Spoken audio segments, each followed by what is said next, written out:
प्रणाम का उत्तर तो प्रणाम से ही देना चाहिए।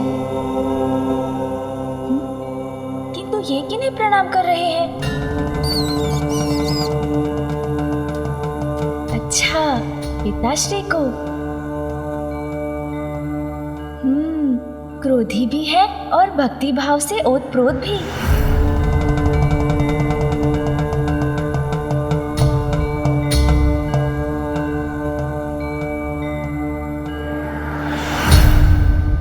किंतु इनकी मनसा क्या है?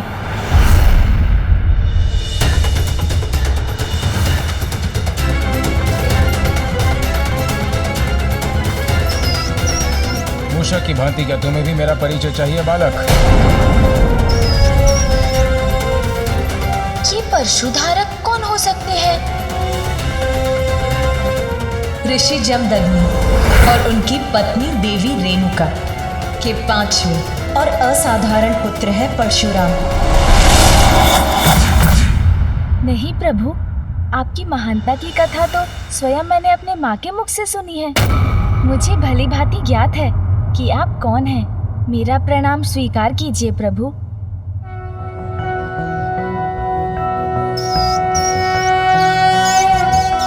शत शत नमन श्री परशुरामा, अभिनंदन श्री परशुरामा।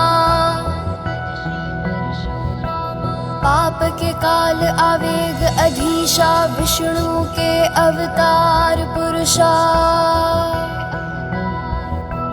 शिव के भक्त श्री परशुधारी, गणपति नमन करे आभारी।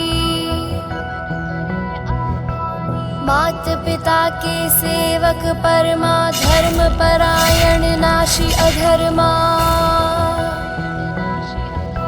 शत शत नमन श्री परशुरामा, अभिनंदन श्री परशुरामा।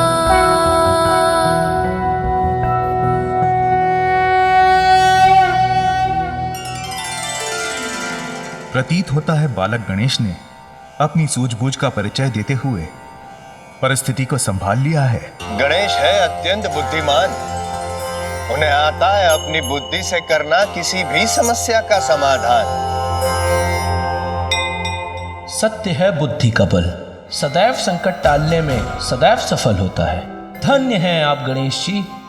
बुद्धि और सूझबूझ से किसी भी परिस्थिति पर नियंत्रण पाया जा सकता है। अब इन दोनों के बीच किसी भी प्रकार के युद्ध की संभावना टल चुकी है। प्रभु, प्रतीत होता है आप बहुत दूर से यात्रा करके यहाँ पहुँचे हैं। आपकी थकान मिटाने के लिए मैं जल लेकर आता हूँ। रुकिए बालक, ये थकान, ये भूख प्यास जलपान से नहीं मिटने वाली। तो अनुमति दीजिए, भोजन प्रस्तुत करता हूँ। रुकिए बालक,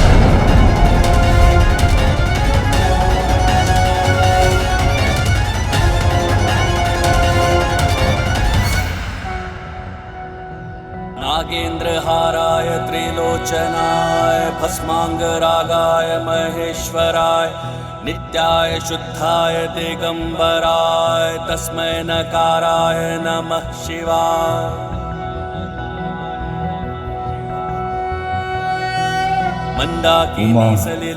जिस प्रकार सच्चे भक्त अपने भगवान की पूजा में खो जाते हैं, उसी प्रकार भगवान भी भक्त का मान रखने के लिए उनकी भक्ति में लीन हो जाते हैं। इसलिए इस पूजा में हमारा समस्त ध्यान हमारे इन्हीं भक्तों पर केंद्रित रहना चाहिए। आप उचित कहते हैं प्रभु। मैं इनकी अनुपम भक्ति के आनंद सागर में डूबती जा रही हूँ।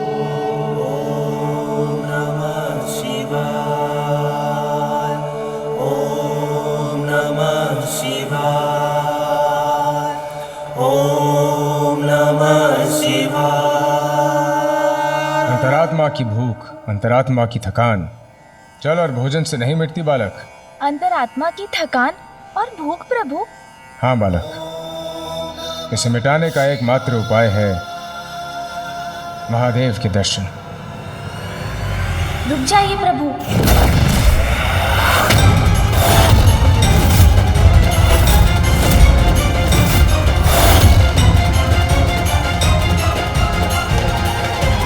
ये दृश्य तो कदाचित पूर्ण हुई घटना की पुनरावृत्ति है। बस बस बस। ब्रह्मदेव, कदाचित आप ऐसे नहीं जाने वाले।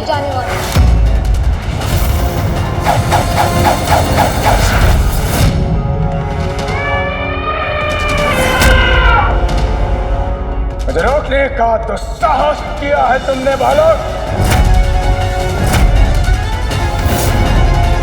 दुस्साहस नहीं प्रभु, आपसे रुकने का निवेदन मात्र किया है मैंने। अभी मैं आपको भीतर नहीं जाने दे सकता। भीतर जाने के लिए आपको प्रतीक्षा करनी होगी। क्यों मुझे अपने प्रभु के दर्शन के लिए प्रतीक्षा करनी होगी? क्यों? क्योंकि प्रभु महादेव और माता पार्वती एक विशेष पूजा में व्यस्त हैं। प्रभु, हम कैलाश में उमा महादेव की पूजा करने के इच्छुक हैं। आपको इस पूजा की अनुमति है। पुत्र गणेश, बालखिल ऋषि की पूजा शांतिपूर्वक संपन्न हो। कैलाश में होने वाले आवागमन से इनकी पूजा में कोई विघ्न न आए। इसका संपूर्ण दायित्व तुम्हें ही संभालना होगा। इस समय वहाँ किसी का प्रवेश उनकी आज्ञा का उल्लंघन होगा। हाँ, वे विशेष पूजा कर रहे हैं। हाँ प्रभु।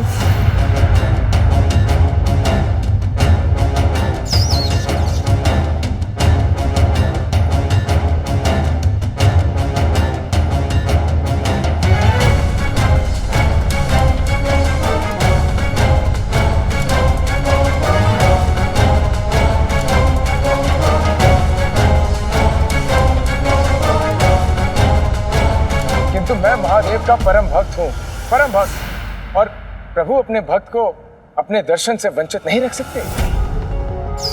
इसलिए मुझे जाने दो बालक। मैं प्रभु की भक्ति का, उनकी पूजा का मान रखूंगा। मैं उनकी पूजा में कोई विघ्न नहीं आने दूंगा, कोई विघ्न नहीं डालूंगा, ये मेरा वचन है।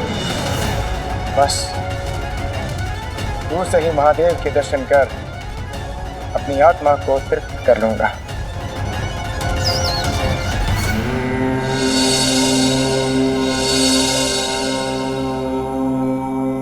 क्षमा करें।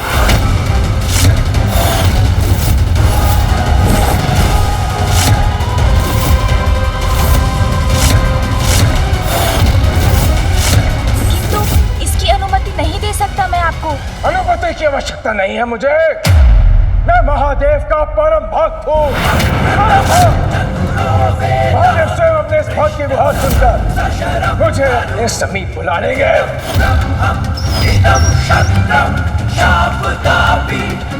महादेव, महादेव, महादेव, महादेव।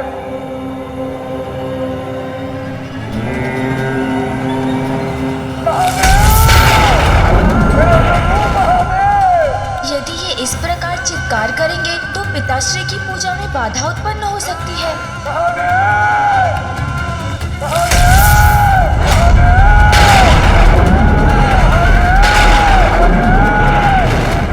नागेन्द्रहाराय त्रिलोचनाय भस्मांगरागाय महेश्वराय नित्याय शुद्धाय दिगंबराय तस्मै नकाराय नमः शिवाय। मंदाकिनी सलिल चंदन चर्चिताय नंदीश्वर प्रमथनाथ महेश्वराय मंदार पुष्प बहु पुष्प सुपूजिताय तस्मै नकाराय नमः शिवाय। प्रतीत होता है प्रभु ने मेरी पुकार सुन ली है। अब स्वयं मुझे दर्शन देने आ रहे हैं।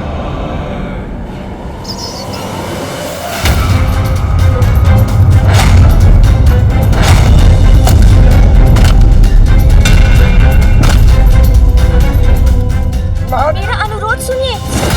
ऐसा कुछ मत कीजिए प्रभु जिससे उनका ध्यान पूजा से हट जाए और उसमें कोई विघ्न आ जाए। मैं आपको दर्शन से रोकने का दुस्साहस नहीं कर रहा हूँ, मात्र विनती कर रहा हूँ कि आप तनिक प्रतीक्षा कर लीजिए। तुम जो भी हो, मेरे और मेरे प्रभु के मध्य आने का प्रयास मत करो। अवश्य तुमने मेरी कथा सुनी होगी, किंतु तुम मुझसे पूर्ण रूप से अवगत नहीं हो, पूरी तरह परिचित नहीं हो। तो मुझसे अनेकों बार इस संसार से दुराचारी राजाओं को विहीन करने के पश्चात जिस क्रोध को मैंने बड़े यत्न से शांत किया, उस क्रोध को पुनः जागृत करने का प्रयास मत करो बालक। आपका क्रोध पुनः जागृत हो, ऐसा तो कुछ भी करने की इच्छा नहीं है मेरी।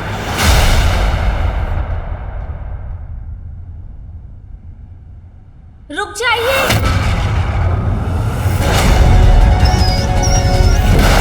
मुझे ज्ञात है आप पिताश्री के दर्शन के अभिलाषी हैं।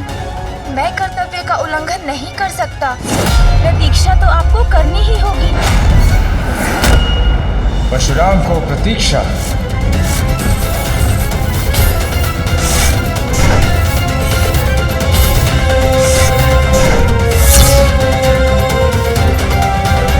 अपने प्रभु के दर्शन करने को प्रतीक्षा नहीं कर सकता मैं।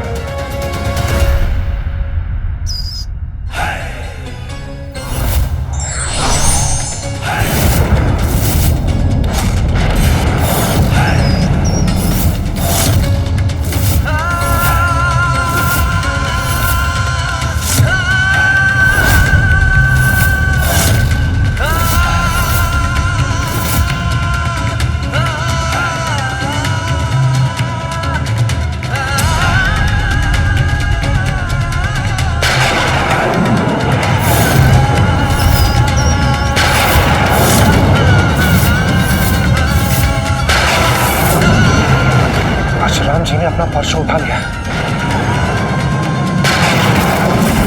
कदाचित वो अपने परशु से श्री गणेश जी पर वार न करते।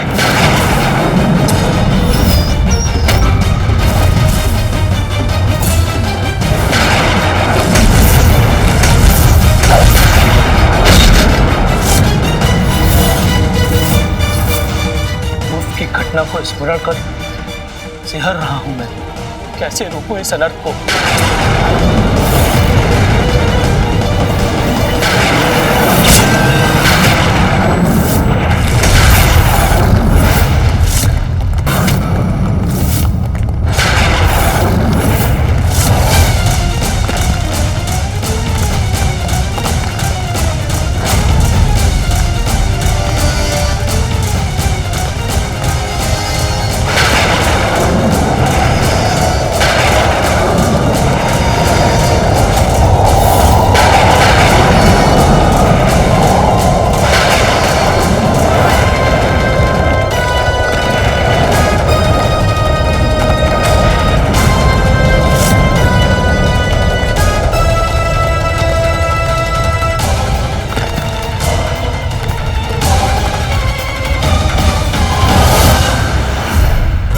परशुराम अपना क्रोध जो दिखाया,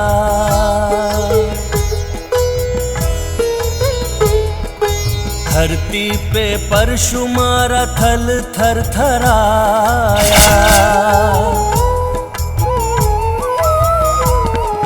लहरें तरंगे उठी वेग पवन छाया, किंतु ना बाल सुमुख तनिक डगमगाया। रेखा को पार सकी एक ना तरंगा, अचरज से देखे परशुराम ये अचंभा। जय गणेश जय गणेश जय गणेश देवा, माता जाति पार्वती पिता महादेवा। मेरा ये वार तो मात्र एक चेतावनी था। यदि पुनः मेरा परशु उठा तो उसका लक्ष्य होगे तुम। सुरक्षित रहना चाहते हो तो हट जाओ मेरे मार्ग से।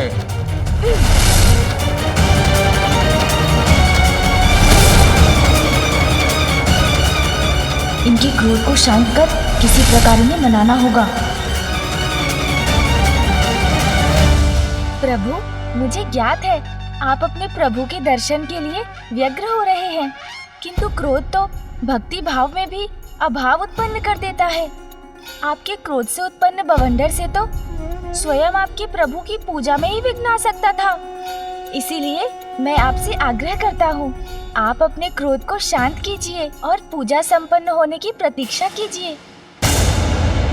भक्ति भाव लेकर अपने प्रभु के दर्शन के लिए यहाँ आया और अपने परशु की शक्ति से अशांति उत्पन्न कर बैठा। माता पार्वती नंदन विनायक ने तो पूर्व में महादेव को भी अभिमानवश रोक दिया था, किंतु प्रथम देव श्री गणेश तो इसके विपरीत परशुराम जी के साथ विनम्रता और बुद्धिमानी का परिचय दे रहे हैं।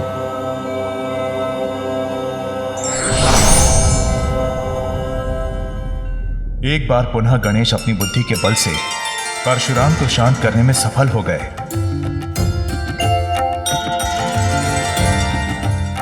धन्य धन्य असंभव बना दिया उन्होंने।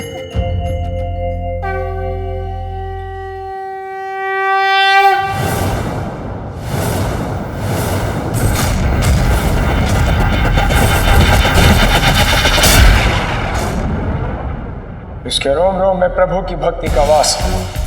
तुम उस परम भक्त को विश्वास दिलाने का प्रयास कर रहे हो कि मेरा कारण प्रभु की भक्ति में विघ्न है, उनकी महिमा को ठेस पहुंचेगी मेरे कारण। बालक, तुम स्वयं को मुझसे बड़ा महादेव भक्त सिद्ध करने के लिए, प्रमाणित करने के लिए डटे हुए हो। भक्त की भक्ति प्रमाण नहीं ढूंढती प्रभु, वो तो भक्त के प्रत्येक कर्म, प्रत्येक विचार में दिखाई देती है। मैं कुछ भी प्रमाणित करने का प्रयास नहीं कर रहा हूँ, बस विनती कर रहा हूँ आपसे कि आप प्रभु दर्शन के लिए कुछ समय और प्रतीक्षा कर लीजिए। प्रतीक्षा प्रतीक्षा प्रतीक्षा, यही राग लाप रहे हो तुम।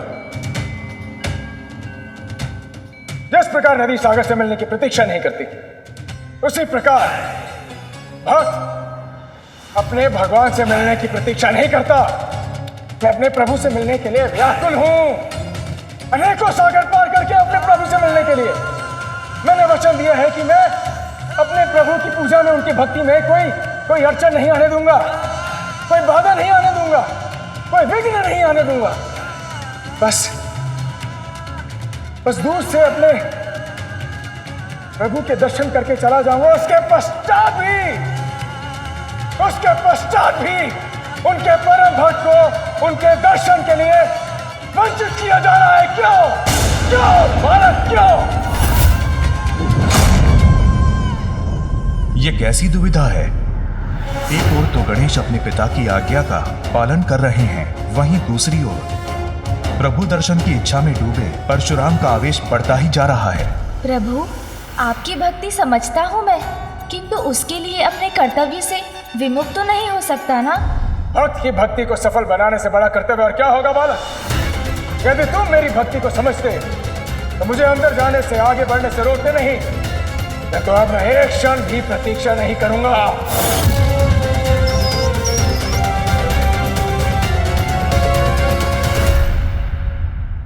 अब मैं स्वयं तुम्हें अपने मार्ग से हटाऊंगा बालक।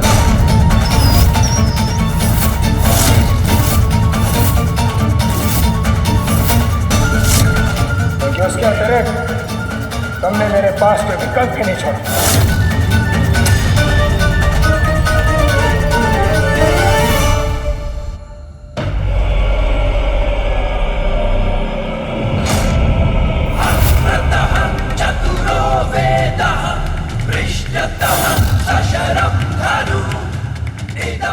स्वामी, परशुराम जी अभी क्या करने जा रहे हैं?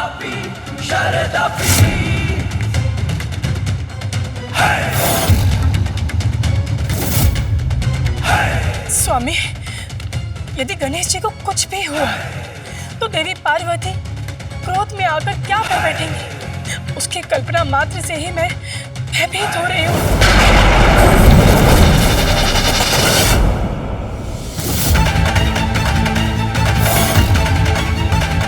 ये क्या? परशुराम जी गणेश जी को क्षति पहुंचाने जा रहे हैं क्या?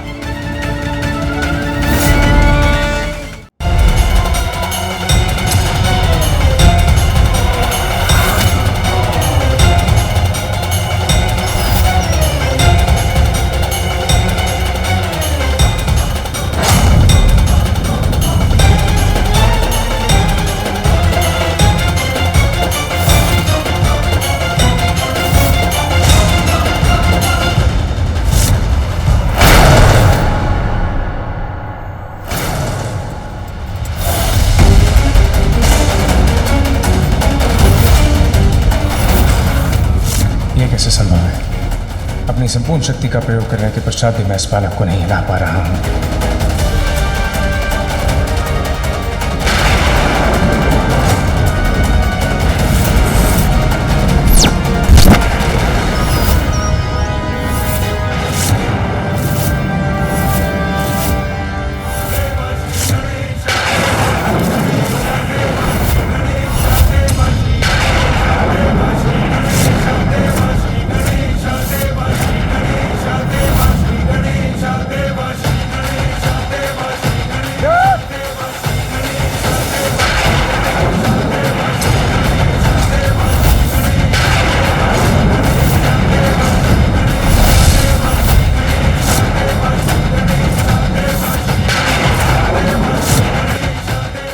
हो रहा है उससे तो कदाचित प्रलय की ही स्थिति उत्पन्न हो जाएगी।